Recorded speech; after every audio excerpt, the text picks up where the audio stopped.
Zuleka stood at the edge of the savannah, her black and white stripes blending into the long grass as the sun began to rise. She liked being quiet. She liked listening. But lately, the silence felt heavy. Things were changing in the herd. Rules were stricter.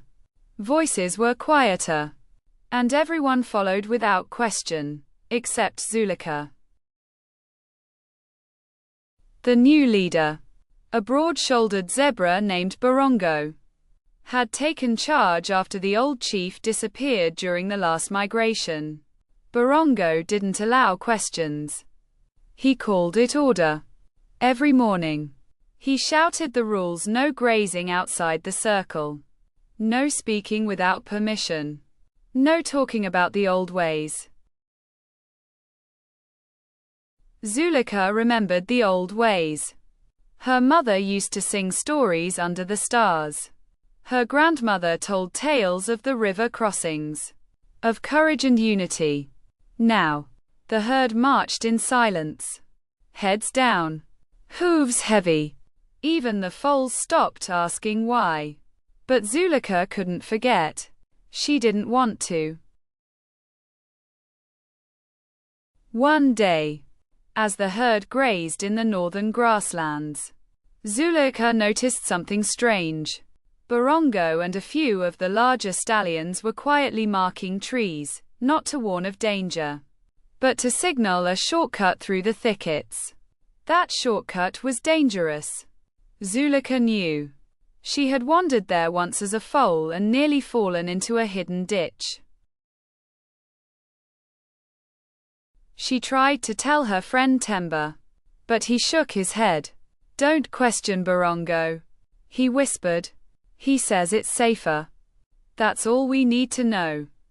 But Zuleka couldn't stay quiet. Her legs shook as she walked away. But her mind was loud with questions.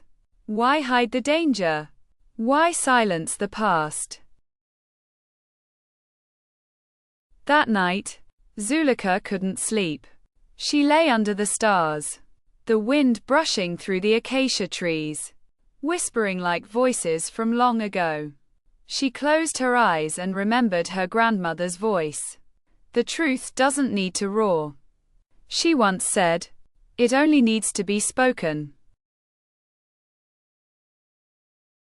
The next day, Zuleka followed Borongo and his group from a distance. She stayed hidden behind tall grass and watched as they adjusted markers and whispered to one another. They weren't planning a safer route, they were planning control. The shortcut would separate the young from the elders. It would make Borongo's rule harder to challenge. Zuleka's heart pounded. This wasn't just about grasslands. This was about trust. About the herd. She had to speak. But how? No one would listen. Not yet. So she waited. She watched. She gathered what she needed. She remembered the elders' paths, the migration trails, the truth written in hoofprints on old riverbeds. She collected fallen seeds from the baobab tree and placed them in a line along the old path, her path. On the day of the migration, Borongo stood tall and declared, "We will take the new route. Faster, safer." No one questioned him, until Zuleka stepped forward.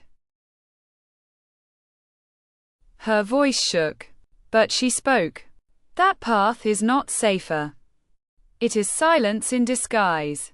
Our ancestors walked a different way. We deserve to know why we're changing."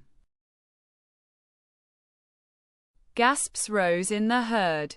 No one had spoken against Borongo in moons. He narrowed his eyes. "You speak against the herd's protection?" he growled. Zuleka didn't back down. "I speak for the truth. We are not protecting the herd. We are controlling it. That shortcut splits us apart. I've seen it. I've followed you." Whispers spread through the group. Some zebras looked away. Others looked curious. A few stepped closer to Zuleka. She continued. Stronger now. We used to speak around the fire. We told stories. We warned each other of danger. We trusted. That's what made us strong, not silence. Borongo stomped his hoof. You would lead them into chaos?